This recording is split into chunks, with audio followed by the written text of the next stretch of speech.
Mitigate, making things less severe. Hello, everyone, welcome back to our channel. Today, we're going to explore a word that's incredibly useful in both formal and everyday English. Mitigate. Understanding this word can help you express complex ideas more clearly, especially when talking about reducing problems or making situations better. Let's dive in. Mitigate is a verb that means to make something less severe, serious, or painful. It comes from the Latin word mitigar, which means to soften. In English, we often use it in contexts where we talk about reducing the negative impact or intensity of something. For instance, the government took measures to mitigate the economic impact of the pandemic. Let's see how mitigate is used in different sentences. 1. Companies are investing in technology to mitigate environmental damage. 2. She took painkillers to mitigate the headache. 3. Various strategies can be employed to mitigate risks in the project.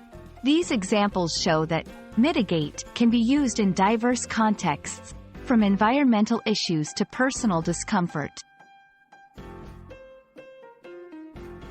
Knowing synonyms and antonyms can deepen your understanding. Synonyms: alleviate, reduce, lessen, ease. Antonyms: aggravate, exacerbate, intensify. Remember, while synonyms are similar, they might have slightly different connotations or typical contexts.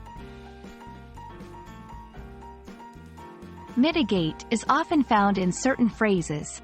Mitigate against. This is actually a common error. People sometimes say, mitigate against, to mean, help to prevent, but mitigate alone is correct. Mitigate the impact, effects. This is a common and correct usage, focusing on reducing negative impacts or effects. Thanks for watching our video on mitigate.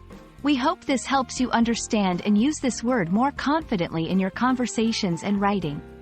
Remember, language learning is all about incremental steps, and every new word is a step forward. Happy learning, and see you in our next video.